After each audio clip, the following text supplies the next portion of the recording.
Hey, what's going on YouTube? Lightsaber Samurai here. I'm back again for another video, and this time we are talking about the most important accessory you can add to your Canon M50, and in my opinion that is the Viltrox speed booster that I have right on the front here. But what is a speed booster? What does it do? How much does it cost? Let's talk about it.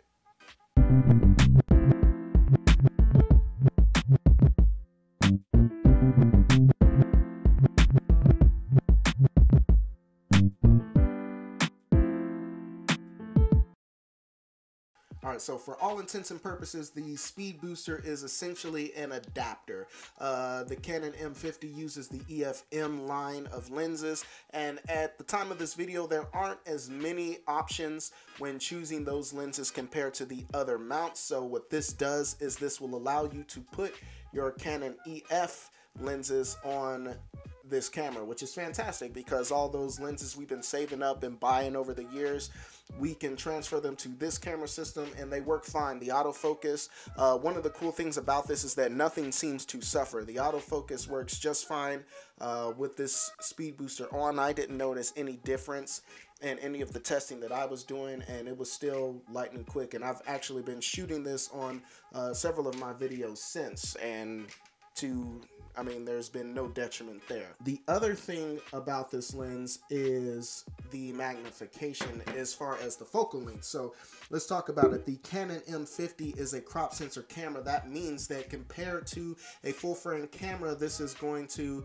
add an additional 1.6 times crop. For instance, a 50mm lens on this isn't actually 50 millimeters. On an APS-C size camera, it's more like an 80mm lens, which means if I wanted to use my nifty 50 in this room, I'd have to push the camera about 10 feet back and do all of this finagling to get some sort of shot.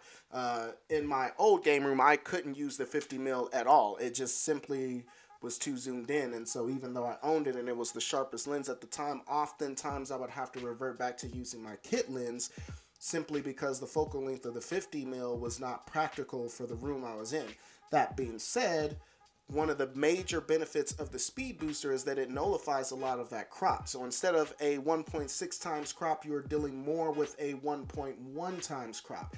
No, it's not quite the same as full frame. It definitely gets you a lot closer. So a 50mm lens on this camera with the speed booster, instead of being 80mm, is more like 56mm. So you can definitely have it much closer to you. I can shoot in a smaller room like this. In my old game room, I definitely could have used the 50mm in there if I had the speed booster at the time. And that, I think, is definitely, it's definitely an advantage to us that use APS-C size sensors. We've kind of had to learn how to work around, using the distance, but that is essentially something that's, gone with this.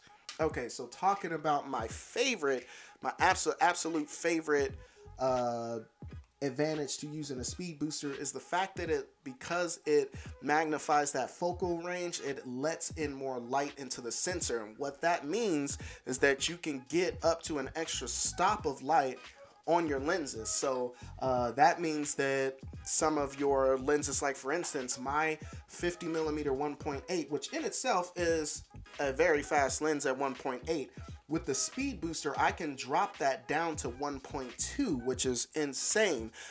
You want to compare the price on that. So the nifty 50 now goes for about 125 bucks. The 50mm 1.2 is, I'm not sure at the time of this recording, I think it's somewhere near the $2,000 mark. So I can get a 1.2 on this using the nifty 50 for literally like a tenth of the cost as the actual 1.2 lens, and that's a huge finesse right there when it comes to getting more speed out of your lens, which is essentially why this thing is called a speed booster in the first place. Usually with the Canon M50, the primary lens that I use on this camera is an old 24-105 f4 lens that I found. Actually, let me grab it real quick. Okay, so here you go. This is the Canon L series 24-105 f4 lens. This is basically the lens that you get if you buy like the 5D Mark III or Mark IV in a kit. This is the version 1 of that lens, though. This one came out in 2005, and it's actually still a pretty good lens and a decently sharp lens, but this and my M50 have basically become inseparable. All of the photography that I do on the M50, I use this lens. For most of the videos that I shoot on the M50, I use this lens, and primarily because the speed booster, this essentially becomes a 24-105 f2.8. So instead of stopping at f4, I can drop down another stop to 2.8, and then at that point I get fantastic bokeh. I get some good low light capabilities with this package right here. Now this lens cost me $297. I found it on eBay used. So this is the version 1 of the 24-105, $300 to get a 24-105 f2.8. That's like a $1,600 lens. So again, the speed booster has saved me it saved me like $1,000 buying this lens, as opposed to saving up to get a native 2.8 lens, which will get me the same capabilities as this bad boy. Same thing with the nifty 50. I don't have to upgrade to the 50mm 1.4 or the 1.2. I can drop all the way down to 1.2. It still looks sharp. Again, these are examples of the video that I shot using that lens, and they look fantastic. And I'll be shooting more with that setup, but this is a fantastic combination. You can get this, lastly, let's talk about the price, and you can find this on Amazon for about $150.